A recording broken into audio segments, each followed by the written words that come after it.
Hi Professor, it's me Halima, and today I'm going to present my oral presentation, and my audio files are already in my every slide. So it's like a short description just to convert this file into MP4.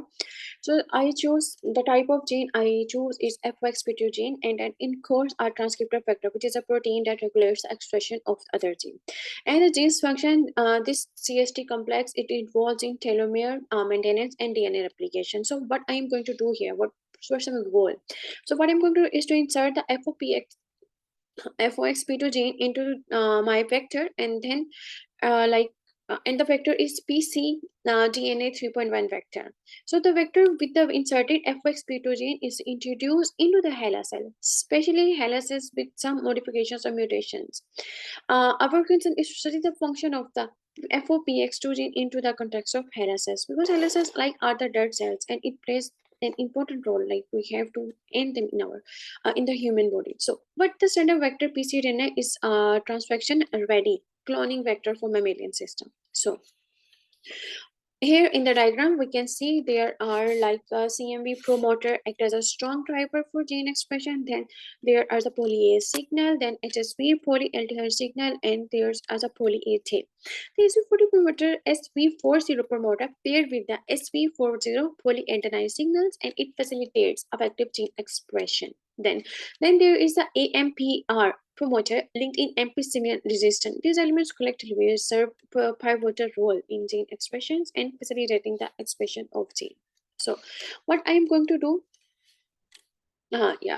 insert a gene into a special vector. I am using a hot hot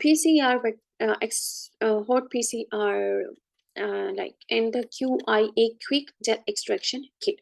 So here the hot start implies the specific gene amplification because I want my specific gene in plasmid. So the amplifier gene is then resolved on an adenosine cell, and the quick air jet extraction, this is used for effective purification.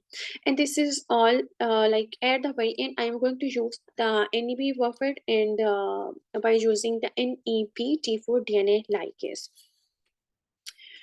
And after that, what I'm going to do is all like a step by step, uh like the step from very start to the beginning, that was all the steps are included in this.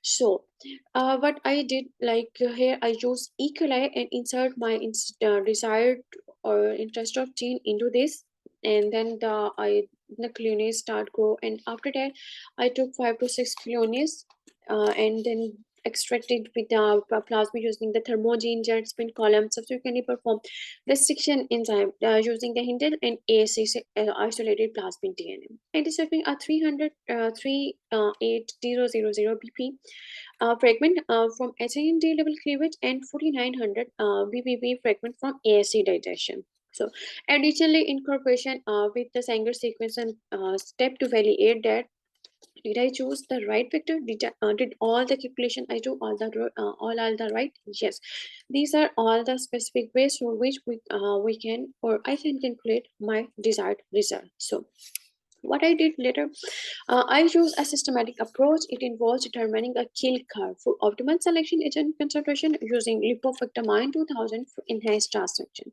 efficiency to visualize the expression and localization of the FOXP2 gene, and antibodies DYK tags are applied employing the like fluorophoresis and the Western blotting. These techniques are finally used for telomeric measurement and conducted using the Q-fish technique, providing a quantitative analysis of telomere length and offering insight into the impact of expressed gene. So on telomeric timing in HeLa cell. This is all is involved in my precise transaction effective selection, visualization of the expressed protein, and a detailed study of the effect in the HeLa cells. So thank you so much for listening.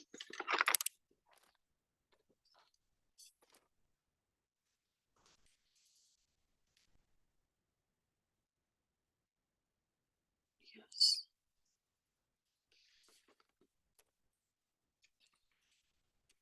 Tempo.